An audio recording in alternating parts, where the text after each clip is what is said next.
Usahawan dan pempengaruh media sosial Puteri Zarid tampil memberikan penjelasan berhubung video tular bekas suaminya, Dr. Munzir Sakori yang dikatakan kini rapat dengan pelakon Nur Fazura.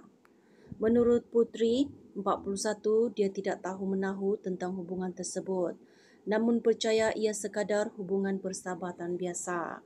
Hubungan saya dengan bekas suami masih baik. Kami berhubung setiap hari, cuma untuk urusan anak-anak, tidak lebih daripada itu, katanya. Menurut Puteri, dia berharap video tular bekas suaminya keluar makan dengan Fazura dan rakan-rakan tidak diperbesarkan kerana dia sudah lama move on dan tidak mahu menoleh ke belakang. Katanya lagi, dia juga berharap video itu bukan dibuat-buat untuk menyakitkan hatinya kerana dia sudah lama menutup segala kisah lalu, termasuk sudah tidak berkawan dengan aktris itu. Saya doakan sahaja yang terbaik untuk mereka. Kalau boleh, move on lah. Kita ni bukan muda lagi.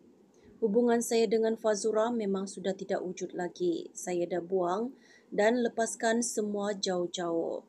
Sebagai orang Islam, saya tidaklah mahu memutuskan silaturahim.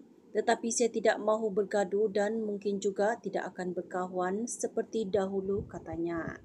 Sebelum ini, tular sebuah video di media sosial memaparkan Fazura dan Dr. Munzir sedang menikmati makan malam bersama rakan-rakan. Video tular itu mendapat perhatian ramai yang mendoakan agar kedua-dua mereka bertemu jodoh. Untuk rekod, Puteri dan Dr. Munzir mendirikan rumah tangga pada 1 Januari 2009 dan hasil perkahwinan itu mereka dikaruniakan 2 orang cahaya mata iaitu Ryan dan Puteri Medina. Pasangan itu bagaimanapun bercerai talak 1 di Jabatan Kehakiman Syariah Pahang pada 13 Ogos tahun lalu.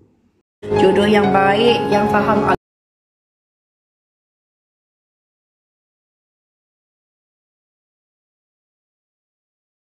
Fatimah kan, yang buat kita happy, bahagia, tenang dan boleh orang kata bahagia, susah senang sama-sama. So, perlu kan? Betul ke? Kenapa haters nak masuk bila cakap pasal jodoh saya? Kenapa nak marah-marah saya?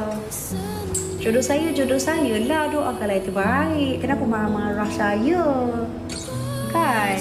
Itu bukan urusan anda semua, itu urusan Allah, urusan saya. Doalah yang terbaik untuk Fazal Fatimah, kan? Tak apa, biarkan je. Kita jangan layan mereka itu. Bersihkan hati kita, jaga hati kita, dah cukup. Yang lain biarkan. Kekawinlah tu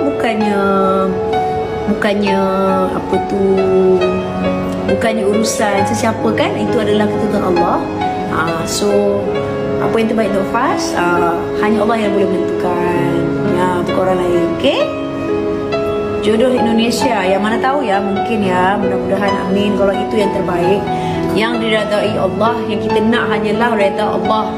Jodoh yang Allah redai, jodoh yang baik, yang faham agama, yang bertanggungjawab, yang semua-semualah, semua-semua yang Faz doa tu, insyaAllah mudah-mudahan Allah makbulkan doa Faz. Saya sayang Faz, sayang Fatimah, kan? Yang buat kita happy, bahagia, tenang dan boleh orang kata bahagia, susah senang sama-sama.